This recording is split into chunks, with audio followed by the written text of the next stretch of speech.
গত ক্লাসে হার্ট করে ফেলছি, তাই না? প্রেশারের একটা বিষয় আছে, হাইপার টেনশন, তাই না? হাইপার টেনশনটা শেষ করে ফেলি একবারে, যেহেতু ঢুকছি আমরা। হাইপার টেনশন কি পড়া হয়েছে? হাইপার টেনশন মনে হয় পড়া হয়নি, তাই না? হাইপার টেনশন বা হচ্ছে উচ্চ রক্তচাপ। প্রথমে দেখতে হবে ব্লাড প্রেশারটা কী জিনিস, ঠিক আছে?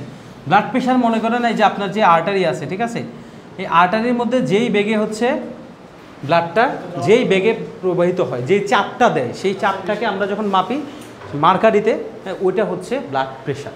অর্থাৎ ধমনী গাত্রে যেই চাপে রক্ত প্রবাহিত হয়, ঠিক আছে, বা রক্ত প্রবাহের সময় যেই চাপটা দেয় ধমনীর গায়ে, এটা হচ্ছে ব্লাড প্রেশার। নর্মালি দুইটা আছে, সিস্টোল আর ডায়াস্টোল। হ্যাঁ, সিস্টোল আর ডায়াস্টোল। সিস্টোলটা কখন দেখা হয়? সংকোচনের সময়, ঠিক আছে? যখন সংকুচিত হয়, এটা মনে একটু বলছিলাম যে যখন সংকুচিত হয় বের হয়ে যায় তখন একটা জোরে চাপ দেয়, আর যখন ব্লাড ঢুকে সেই প্রসারণের সময় হচ্ছে একটা সাউন্ড পাওয়া যায়, সেটা হচ্ছে ডায়াস্টোল, ঠিক আছে? সংকোচন আর প্রসারণ, ঠিক আছে? তো সংকোচনের সময় বেশি চাপ দিয়ে, যেহেতু জোরে চাপ দিয়ে বের হয়ে যায়, এই জন্য এটার রেঞ্জ অনেক বেশি। নর্মালি আমরা 120/80-কে বলি কি স্বাভাবিক বলি না, ব্লাড প্রেশার বলি না, 120/80-কে এই যে এখানে লিখতেছি মিলিমিটার অফ মার্কারি, অর্থাৎ কী চাপে দেখতেছি? পারদের চাপে। হ্যাঁ, এত মিলিমিটার অফ মার্কারি বা এত মিলিমিটার পারদের চাপে এটা প্রেশার দেখতেছি, ঠিক আছে? ডায়াস্টোলটা কি বললাম? প্রসারণ, অর্থাৎ যখন ব্লাড হচ্ছে এক কম্পার্টমেন্ট থেকে আরেক কম্পার্টমেন্ট বা এক চেম্বার থেকে আরেক চেম্বারে যায়, তখন প্রসারিত হয় যে চেম্বারটা, সেখান থেকে যে চাপটা পাওয়া যায় সেটাতে হচ্ছে আমরা সেটাকে বলি মূলত ডায়াস্টোল, ঠিক আছে? আর সিস্টোল হচ্ছে যখন ওই যে ব্লাডটা চলে যাওয়ার পরে যে একটা সংকোচনটা হয়, ঠিক আছে, তখন হচ্ছে সিস্টোল, সেটাকে বলি। তো এখানে এই প্রথম যে রেঞ্জটা ধরি আমরা, এটা হচ্ছে সিস্টোলের রেঞ্জ। পরের যে রেঞ্জটা ধরি, এটা কিসের রেঞ্জ?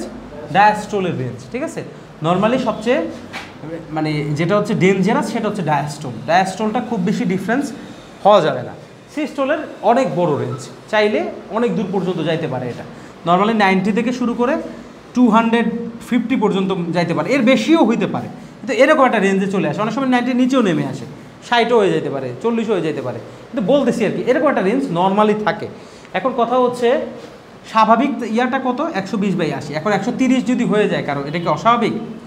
130 পর্যন্ত অস্বাভাবিক না, বলা হয়ে থাকে 139 পর্যন্ত সাব নর্মাল। 139 পর্যন্ত, 110 থেকে 139 পর্যন্ত আমরা ধরে থাকি সাব নর্মাল। কী বলা হয়? সাব নর্মাল, মানে এখনও তেমন ক্ষতি হয় না, মানে নিচেরটা বেশি নিচেও নামে নাই, উপরেরটা বেশি উপরেও এখনও উঠে নেয়, ঠিক আছে? যখন 140 ক্রস করে যাবে, 140 থেকে 159, এটাকে বলা হয় মাইল্ড হাইপার টেনশন। কী বলা হয়? Mild hyper tension. বা 140 থেকে 159 যখন হবে, এটাকে বলা হয় গ্রেড 1 হাইপার টেনশন, গ্রেড 1, ঠিক আছে? যখন 160 থেকে হচ্ছে 179 পর্যন্ত হবে, তখন এটাকে বলে মডারেট। তখন এটাকে কি বলে? মডারেট, মানে এটা হচ্ছে মৃদু, এটাকে বলা যায় মৃদু হাইপারটেনশন বা মৃদু রক্তচাপ। এটা হচ্ছে মাঝারি, আর শেষে যেটা বলবো সেটা হচ্ছে তীব্র, এটাকে বলা হয় গ্রেড 2, ঠিক আছে? মডারেট যেটা। তারপরে 180 বেশি হয়ে গেলেই, 180 সমান বা তার বেশি হয়ে গেলে এটাকে বলবো সিভিয়ার বা তীব্র হাইপারটেনশন, ঠিক আছে? তীব্র রক্তচাপ, ওটাকে বলে হয় গ্রেড 3, ঠিক আছে?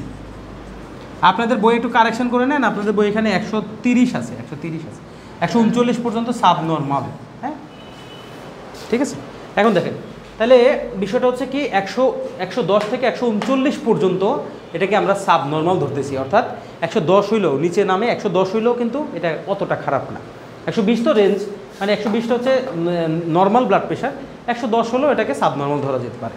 আবার বেড়ে যদি 139-এর আগ পর্যন্ত থাকে, 130-35 পাচ্ছি, এটাও সাবনর্মাল। মানুষ হেঁটে আসলে বা খাওয়া দাওয়া করে উঠলে মানুষের প্রেশার একটু বাড়তির দিকে থাকে।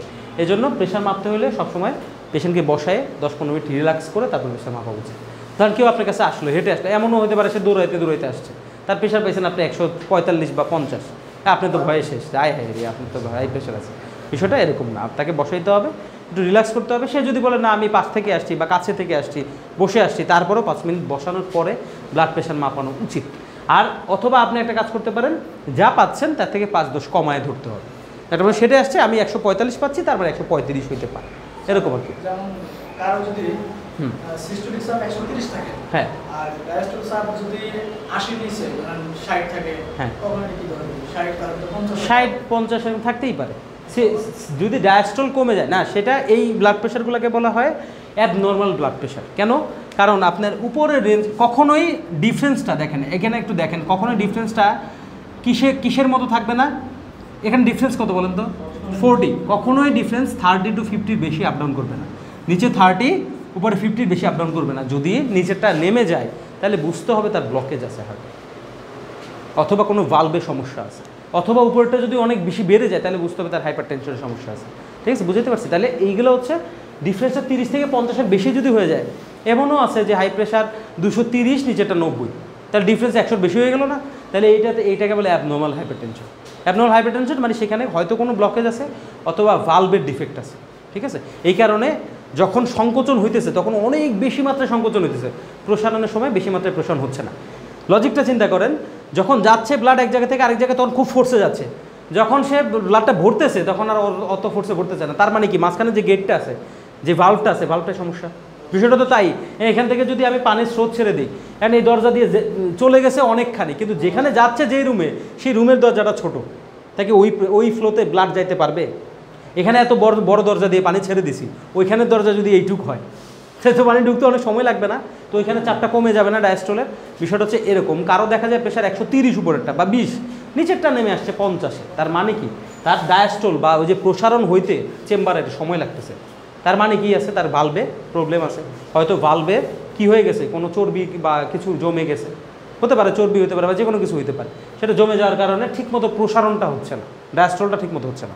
আবার কারো যদি সিস্টল বেশি থাকে সেক্ষেত্রে হাইপার টেনশনের সমস্যা থাকতে পারে। ঠিক আছে, হাইপার টেনশনও কিন্তু মূলত হ্যাঁ হ্যাঁ রোগীর জন্য করণীয় অবশ্যই। সেটার একটা নিতে হবে, প্রিভেনশন নিতে হবে। হতে পারে সার্জারি করানো লাগতে পারে। আগে দেখতে হবে সেটা, সেক্ষেত্রে হচ্ছে আগে দেখতে হবে কী করে, এনজিওগ্রাম করে। এনজিওগ্রাম না করে প্রাথমিক পরীক্ষা অবশ্যই হার্টের জন্য আপনি ইসিজি করতে হয় প্রথমে। একদম সর্বপ্রথম কাজ হচ্ছে ইসিজি করা। ইসিজিতে ধরা না পড়লে ইকো করা। কী করা? ইকো। তারপরেও যদি না ধরা পড়ে সেক্ষেত্রে আপনার এনজিওগ্রাম করে। এনজিওগ্রাম করলে একেবারে হার্টের একটা ছবি চলে আসে, কী সহ, আর্টারি সহ, জানেন এরকম একটা ছবি চলে আসে। এনজিওগ্রামের ছবি যদি কখনো দেখে থাকেন, ধরেন এই হার্ট যে পাম্প করতেছে সেটা সহ, হার্ট থেকে যে রক্ত বের হয়ে যাচ্ছে, এনজিওগ্রাম করলে একেবারে ধমনী ছবি সহ একটা আসে। হ্যাঁ, ওইখানে দেখা যায় যে কোন আর্টারিগুলো ব্লকেজ আছে বা কোথায় আসলে মেইন সমস্যাটা হচ্ছে। ঠিক আছে, যাদের 30 থেকে 50-এর মতো ডিফারেন্স থাকে নর্মালি। এখন যদি ডিফারেন্স 20 থাকে, ওটাকে বলা হয় ন্যারো পালস প্রেশার।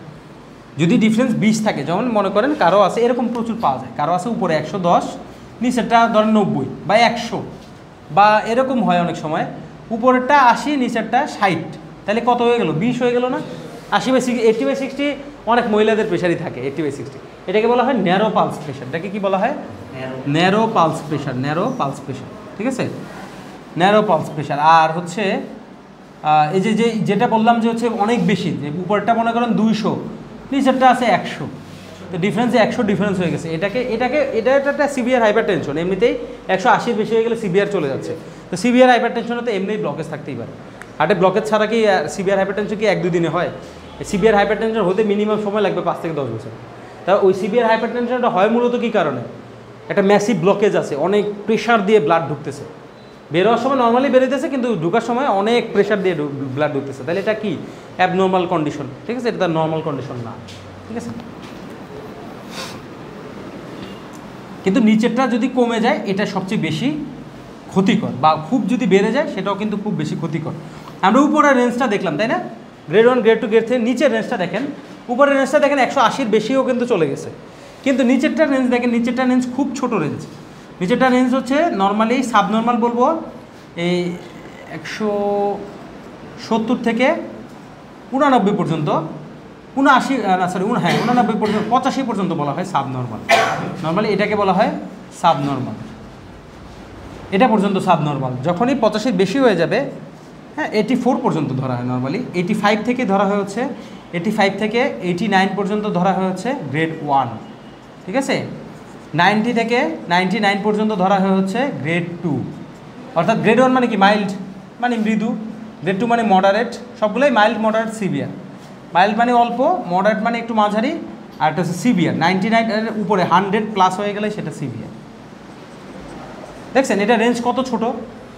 এটা রেঞ্জ মানে ওই 80 থেকে শুরু হয়ে 100-র মধ্যে শেষ হয়ে গেল, তাহলে এটা রেঞ্জ। এটাই বেশি যদি আপ ডাউন করে এটা কিন্তু মানুষের জন্য কি ক্ষতিকর, ঠিক আছে? এই হচ্ছে কথা। এখন দেখেন আপনাদের বইয়েও কিন্তু এটার একটা রেঞ্জ কি দেয়া আছে, নিচেরটা একটা রেঞ্জ দেওয়া আছে, এই যে 110 ধরছে, ঠিক আছে? 90 to 99 ওরা মৃদু ধরছে, তারপরে 100 to 109 হচ্ছে মডারেট ধরছে, 110 প্লাস হলে সিভিয়ার ধরছে, ঠিক আছে? হ্যাঁ, এটাও করতে পারেন, এটাও হইতে পারে। এটা গ্রেড 1 ধরলাম, এটা হচ্ছে মডারেট ধরি।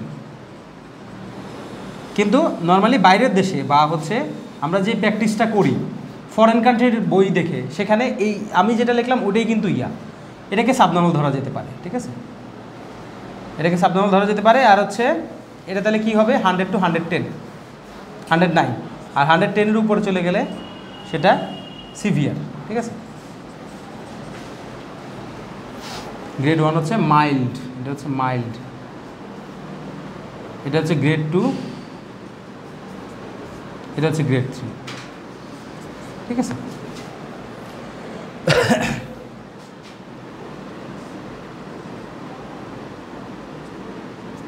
আচ্ছা, যেহেতু এটা আছে এটাই পড়ি আমরা, সমস্যা নেই। তবে 70 to 89 পর্যন্ত সাবনর্মাল, ঠিক আছে? যেটা আমরা বলি 80 হচ্ছে সবচেয়ে পারফেক্ট, সেটা 70 পর্যন্ত ওকে, উপরে 89 পর্যন্ত ওকে। 90 থেকে আমাদের কি সমস্যা শুরু হচ্ছে, হাইপারটেনশনের সমস্যা শুরু হয়ে যাচ্ছে। 90 to 99 হচ্ছে গ্রেড 1, 100 to 109 হচ্ছে গ্রেড 2, 110-এর উপরে চলে গেলে কী হয়ে যাচ্ছে, সিভিয়ার, ঠিক আছে? তাহলে নিচের রেঞ্জটা মাত্র কত, 20 পর্যন্ত, তাই না? 90 থেকে যদি 90 পর্যন্ত তো নর্মালি ধরা যেতে পারে, কিন্তু 90 থেকে মাত্র 20 বাড়লেই সেটা কী হয়ে যাইতেছে, সিভিয়ার হাইপারটেনশন। তার মানে ডায়াস্টলের পরিমাণ কী হওয়া যাবে না, অতিরিক্ত হওয়া যাবে না। মানে দেখেন ডায়াস্টলের পরিমাণটা কেমন, এই যে এখানে মনে করেন হার্টের একটা চেম্বার থেকে আরেক চেম্বারে যে যাচ্ছে ব্লাড, যখন এই চেম্বারটা সংকোচন হচ্ছে, এই চেম্বারে ধরেন এইখান থেকে ব্লাড ঢুকছে, বাইরে থেকে ঢুকলে কী হবে, প্রসারণ হয়। তারপরে যখন সংকোচন হবে বা ব্লাডটা এই যে এখানে যে ইয়াটা আছে, কপাটিকা আছে বা ভালভ আছে, এই ভালভ দিয়ে নিচের দিকে নেমে যাবে, যখন সংকোচন হবে, সংকোচন হয়তো ছোটো হয়ে যাবে, এই সময় যে প্রেশারটা পাওয়া যাবে এটা হচ্ছে সিস্টোল, তাই না? সংকোচনের সময় প্রেশারটা সিস্টোল, সবসময় কোনো কিছু বের হয়ে গেলে বেশি প্রেশারেই বের হয়ে যায়, যখন ভরে তখন প্রেশারটা কী থাকে, কম থাকে। যখন এই ভালভ দিয়ে ঢুকবে এই জায়গায়, তখন হচ্ছে কি হচ্ছে, এটাকে বলতেছি আমরা ডায়াস্টোল। যেহেতু এটা ভরতেছে, এটা ছোটো ছিল, ধরেন এটা ছোটো ছিল, এটা এখন ভরতেছে, প্রসারণ হচ্ছে, এটার প্রেশারটা হচ্ছে ডায়াস্টোল। এখন যেই ফ্লোতে যাচ্ছে সেই ফ্লোটা যদি অস্বাভাবিক হয়, অর্থাৎ ডায়াস্টোলের চাপ যদি বেশি থাকে, তার মানে কি অনেক চাপ দিয়ে ব্লাড ঢুকানো লাগতেছে, তাই না? তার মানে এখানে কি আছে, এখানে এই জায়গাটাতে এখানে ভালভে কোনো প্রবলেম আছে, হতে পারে ভালভে কোনো ব্লকেজ আছে, তাই না? তাহলে এই সিমটমটা যদি ডায়াস্টল বেশি হয়ে যায়, এই সিমটমটা বেশি খারাপ নাকি সিস্টল বেশি হয়ে গেলে সেই সিমটমটা বেশি? অবশ্যই ডায়াস্টল নিচের যেটা, সেটা যদি বেশি থাকে অবশ্যই পেশেন্টকে সাথে সাথে কী করতে হবে, অ্যান্টি হাইপারটেনসিভ ড্রাগ খাওয়াইতে হবে, যেটা সে খায় অথবা যেটা সে খায় না কিন্তু আপনি মনে করতেছেন এই মুহূর্তে কমানোর জন্য এটা দেওয়া যাইতে পারে, সেটা দেওয়া লাগতে পারে, ঠিক আছে? কিন্তু সিস্টল 10-20 বেশি হলেও তেমন কোনো সমস্যা নেই। কারো যদি 140-এর উপরে চলে যায়, 50-55, অত সমস্যা নেই। কিন্তু যদি অবশ্যই 160 ক্রস করে যায়, সেটাকে আমরা কী বলবো, খারাপ, তাই না? 140 to 159 পর্যন্ত আমরা ধরলাম কি গ্রেড 1। গ্রেড 1-ও অনেক সময় দেখা যায় যে একদিন একটু বেশি থাকতে পারে, কোনো একটা কারণে, হয়তো বা তার পেইন আছে, অথবা ইনফেকশন আছে বডিতে, অথবা সে হয়তো বা হেঁটে আসছে বা দৌড়াইছে, একটা ফিজিক্যাল এক্সারসাইজ করছে, এই কারণে 10-20 বাড়তে পারে। কিন্তু যদি 160-এর বেশি পান কখনো প্রেশার মেপে, অবশ্যই তাকে সাজেস্ট করতে হবে যে আগামী 3 দিন আপনি প্রেশারটা একটু দেখেন, এবং এরপর থেকে আপনি কী খাবেন, অবশ্যই কী খাইতে হবে, একটা অ্যান্টি হাইপারটেনসিভ ড্রাগ খাইতে হবে, ঠিক আছে? ওকে, ফাইন। এখন দেখেন অ্যান্টি হাইপারটেনসিভ ড্রাগের ক্ষেত্রে নর্মালি আমরা কয়েক প্যাটার্নের ড্রাগ আছে, একটা A, B, C, D এগুলো দিয়ে আমরা বুঝাই, ঠিক আছে? এছাড়াও হাইড্রালাজিন বা হচ্ছে এছাড়াও ভেসেল ডায়ালেটর একটা বলি, ভেসেল ডায়ালেটর। ভেসেলগুলো কী হয়ে যায়, চিকন হয়ে যায় না আর্টারিগুলো, ওগুলোকে ডায়ালেট করে দিলে কি হবে, তখন হচ্ছে ব্লাড প্রেশারটা এত বেশি হবে না, তাই না? তো এতে কি হয়, এতে হচ্ছে ACE ইনহিবিটর, হ্যাঁ, এগুলো হচ্ছে গ্রুপের নাম, ইনহিবিটর। ACE ইনহিবিটর আছে আর ARB ব্লকার আছে, ARB ব্লকার, আমি নামগুলো বলে দিব, সমস্যা নাই। বিতে হচ্ছে বিটা ব্লকার। বিটা ব্লকারের নাম শুনছেন আপনারা, বিটানম একটা ওষুধ আছে, বিটানম শুনছেন কি না? বিটানম, তারপরে হচ্ছে প্রোপানম, হ্যাঁ, সিতে হচ্ছে ক্যালসিয়াম চ্যানেল ব্লকার, সিতে হচ্ছে কি ক্যালসিয়াম চ্যানেল ব্লকার, ঠিক আছে। তারপরে হচ্ছে ডিতে হচ্ছে ডাইউরেটিক্স, ডাইউরেটিক্স। ল্যাসিক্স নামে একটা ইনজেকশনের নাম শুনছেন না? ল্যাসিক্স, ল্যাসিক্স দেওয়া হয় কিসের জন্য? শরীর থেকে পানি কমানোর জন্য। আর তার চেয়েও বড় কথা হচ্ছে প্রেশার নামায় ফেলার জন্য, ঠিক আছে। বডিতে যদি জেনারেলিস্ট ইডিমা হয়ে যায়, কোথাও পানি জমে যায় সারা বডিতে, তখন হচ্ছে ল্যাসিক্সটা দেওয়া হয়, ঠিক আছে। নর্মালি কিডনি পেশেন্টদেরকে মেনলি বেশি ইউজ করা হয়, ঠিক আছে। তো এই ডায়াবেটিক্সের মধ্যে ল্যাসিক্স ছাড়াও মানে আরও অসংখ্য ডায়াবেটিক্স আছে, থায়াজাইড আছে, ঠিক আছে, থায়াজাইড আছে। তারপরে হচ্ছে আপনার লুপ ডায়াবেটিক্স আছে, তারপরে হচ্ছে আপনার পটাশিয়াম স্পেয়ারিং আছে, ডায়াবেটিক্স আছে, পটাশিয়াম স্পেয়ারিং। তো এর মধ্যে এই যে ল্যাসিক্স বা ফ্লুসেমাইড, এটা হচ্ছে থায়াজাইড ডায়াবেটিক্স, ঠিক আছে। কী নাম? Thiazide diabetics. এরপরে ভেসেল ডায়ালেটরের মধ্যে হাইড্রালাজিন আছে, ল্যাবেকার্ড আছে, এগুলো প্রেগনেন্ট মহিলাদের নর্মালি বেশি দেওয়া হয়, হাইড্রালাজিন, তারপরে ল্যাবেকার্ড বা ল্যাবেটালল। আচ্ছা দেখেন, এখন এসি ইনহিবিটর যেগুলো, এগুলো হচ্ছে বেশি ইউজ করা হয়, মানে ইয়াং বয়সের মানুষের ক্ষেত্রে আমরা শুরু করি হচ্ছে এ দিয়ে, যারা ইয়াং, হয় এসি ইনহিবিটর দেয় অথবা হচ্ছে এআরবি ব্লকার দেয়। এতে কাজ না করলে এর পাশে এর সাথে সাথে সি দিয়ে শুরু করা হয়। বিটা ইয়াং এজে দেওয়া হয় না। কেন দেওয়া হয় না বিটা ব্লকার? বিটা ব্লকার হচ্ছে সেক্সুয়াল ডিসফাংশন করে, ঠিক আছে। আমরা পুরুষের যে হচ্ছে আমাদের যে টেস্টোস্টেরন ক্ষমতা কমায় দেয় বিটা ব্লকার। এই জন্য ইয়াং এইজে আমরা বিটা ব্লকার ইউজ করবো না। আর তাছাড়া এখন বর্তমানে বিটা ব্লকার মোটামুটি হয়ে গেছে, মানে মার্কেট থেকে বাদ হয়ে গেছে, ব্যান হয়ে গেছে বিটা। হ্যাঁ, অনেকগুলো এই যে বিটানল যেটা, যে ওষুধটা সবচেয়ে বেশি চলতো আগে, এটা মার্কেট থেকে ব্যান হয়ে গেছে। যেমন আগে গ্যাসের ওষুধ সবচেয়ে বেশি চলতো, আমরা কি খেতাম? স্কোয়ারের রেনিটিডিন একটা ওষুধ ছিল না? হ্যাঁ হ্যাঁ, তাই না? ওই ওষুধটা এখন কিন্তু ব্যান হয়ে গেছে। কী যেন নাম ছিল সেই স্কোয়ারের রেনিটিডিনটার নাম? হ্যাঁ হ্যাঁ হ্যাঁ, নিউটেক। এই নিউটেক ওষুধটা কিন্তু পরে বাদ হয়ে গেছে, ব্যান হয়ে গেছে। অর্থাৎ ওটা কী যেন কিডনিতে একটা সমস্যা করতো, এই কারণে ব্যান হয়ে গেছে। তারপর দেখেন, এতে কাজ না হলে কী করবো? এ আর সি কম্বাইন্ড ড্রাগ খাবো, ঠিক আছে, কম্বাইন্ড ড্রাগ খাবো। তারপরে এ সিতেও যদি প্রথমে এ খাবো, তারপরে এ প্লাস সি, যদি সেটাতেও কাজ না হয় তাহলে এ প্লাস সি প্লাস ডি। এটা হচ্ছে নর্মাল প্রসিজিওর, ঠিক আছে। আর বয়স্কদের, এটা হচ্ছে ইয়াংদের ক্ষেত্রে, ঠিক আছে, ইয়াংদের ক্ষেত্রে। আর বয়স্কদের ক্ষেত্রে অ্যাডাল্ট যারা, তাদেরকে শুরু করতে হবে, হাই ক্লাস শেষ, এখন আসছেন? আরে, আর বয়স্ক যারা, তাদের শুরু করতে হবে সি দিয়ে। তারপরে সেকেন্ড স্টেপে আসবো এ প্লাস সি, থার্ড স্টেজে আসবো এ প্লাস সি প্লাস ডি। বুঝাতে কি পারছি? যারা ইয়াং তাদেরকে এ দিয়ে শুরু করব, তারপরে এ আর সি কম্বিনেশনে যাব, তারপরে এ সি ডি, এই তিনটা কম্বিনেশনে যাব। মানে না কমলে, এটা আমি কেন বলতেছি যে এটার পর এটা দিব, না কমলে ধরেন কন্ট্রোল হচ্ছে না।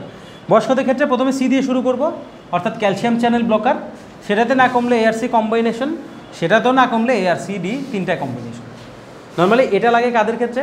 যাদের কিডনিতে সমস্যা আছে অথবা বড় কোনো ডিজিজ আছে বডিতে, যার কারণে হাইপারটেনশন কমতেছে না, যেমন ডায়াবেটিস এর একটা সমস্যা, তারপর হার্টে কোনো ব্লকেজ, অথবা হচ্ছে কি বলে এমআই আছে, অ্যানজাইনা আছে, হ্যাঁ, ইস্কেমিক হার্ট ডিজিজ যাদের আছে, সোজা কথা যাদের হার্টের ডিজিজ আছে বা হার্টের প্রবলেম আছে, তাদেরকে তখন এই কম্বিনেশনে যাওয়া লাগে, একসাথে তিনটা ড্রাগ চলতেছে, ঠিক আছে। আর এর মধ্যে আরেকটা ড্রাগ আছে, সেটা হচ্ছে লিপিড লোয়ারিং যে এজেন্টগুলো, এই যে হার্টের আর্টারিগুলোতে যে অনেক সময় কোলেস্টেরল জমে যায় বা চর্বি জমে যায়, এই লিপিড লোয়ারিং কিছু ড্রাগ আছে, যেমন যে রসুভাস্টাটিন, ঠিক আছে, অ্যাটোরভাস্টাটিন, হ্যাঁ, এই অ্যাটোরভাস্টাটিন বা রসুভাস্টাটিন যে গ্রুপের ড্রাগ আছে, ওগুলো হচ্ছে আপনার এই লিপিড লোয়ারিং ড্রাগ। সেগুলো কি করে? সেগুলো হচ্ছে আপনার হার্টের চর্বিটাকে কাটায়, হার্টে যে চর্বিগুলো জমে গেছে আর্টারিগুলোতে, ওগুলো কাটায়, ঠিক আছে। এগুলো সাথে সাথে দিয়ে রাখে অনেক সময় যাদের কোলেস্টেরল বডিতে বেশি আছে, ঠিক আছে।